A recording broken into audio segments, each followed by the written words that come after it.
នេះមនីនិតកែប្រែពីការប្រើប្រាស់ភ្លើងទៀនមកជាការឈូកវិញក្នុងយុទ្ធនាការដើរដោយជើងទទេដើម្បីសន្តិភាពតាមគម្រោងក្នុងយុទ្ធនាការដើរដោយជើងទទេដើម្បីសន្តិភាពដែលផ្ដើមឡើងដោយតារាសម្ដែងនីមនីនិតគឺអ្នកចូលរួមត្រូវដើរដោយកាន់ប្រើភ្លើងទៀនទាំងអស់គ្នាប៉ុន្តែការប្រើភ្លើងទៀននេះត្រូវបានតារាស្រីរូបនេះផ្លាស់ប្ដូរវិញដោយការប្រើផ្កាឈូកដើម្បីសុវត្ថិភាពយុទ្ធនាការដើរជើងទទេដើម្បីសន្តិភាពរបស់នីមនីនិតនឹងធ្វើឡើងនៅយប់ថ្ងៃទី24ខែធ្នូឆ្នាំ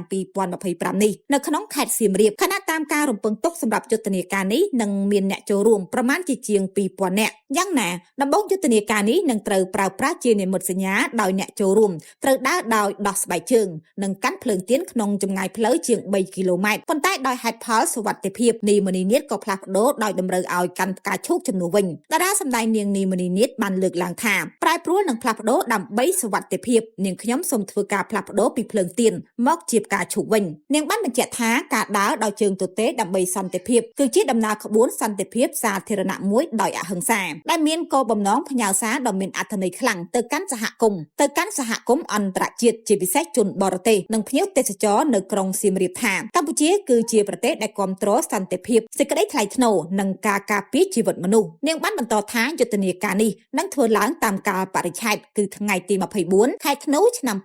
2025ដោយជួបជុំគ្នានៅម៉ោង 4:30 នាទីល្ងាចមុខប៉ុស្តិ៍ចរាចរណ៍ផ្លូវគោកដោយការដើរនឹងធ្វើឡើងម៉ោងចាប់ផ្ដើមម៉ោង 7:00 នាទីល្ងាចរហូតដល់ម៉ោងបញ្ចប់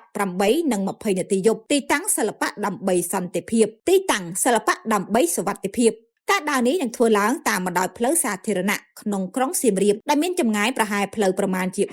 3.31 គីឡូម៉ែត្រដោយអ្នកចូលរួមមានរូបនាងផ្ទាល់និងមហាជនផ្សេងទៀតប្រមាណជា 2000 នាក់នេះមនីនិតបានបញ្ជាក់បន្ថែមថាសម្រាប់និមិត្តសញ្ញានៃយុទ្ធនាការនេះគឺដើរដោយជើងទទេនិងកាន់ផ្កាឈូកម្នាក់មួយតាមរយៈភាពទៀបខ្លួនផ្កាឈូកនៃក្តីសង្ឃឹមនិងការចូលរួមរួបរวมគ្នាកម្ពុជាបញ្ជូនសារដ៏ច្បាស់ទៅកាន់ពិភពលោកថាកម្ពុជាត្រូវការសន្តិភាពពិភពលោកត្រូវការសន្តិភាពមនុស្សជាតិត្រូវការសន្តិភាពយ៉ាងណាបើតាមនីមនីនិតយុទ្ធនាការដើរដោយជើងទទេដើម្បីសន្តិភាពនាពេលនេះនឹងទទួលបានជោគជ័យនិងមានការគាំទ្រពីសំណាក់មហាជនដោយសារបេសកកម្មនេះគឺមានគោលបំណងតែមួយគត់ដើម្បីសន្តិភាពសម្រាប់ប្រទេសកម្ពុជានិងពិភពលោកទាំងមូល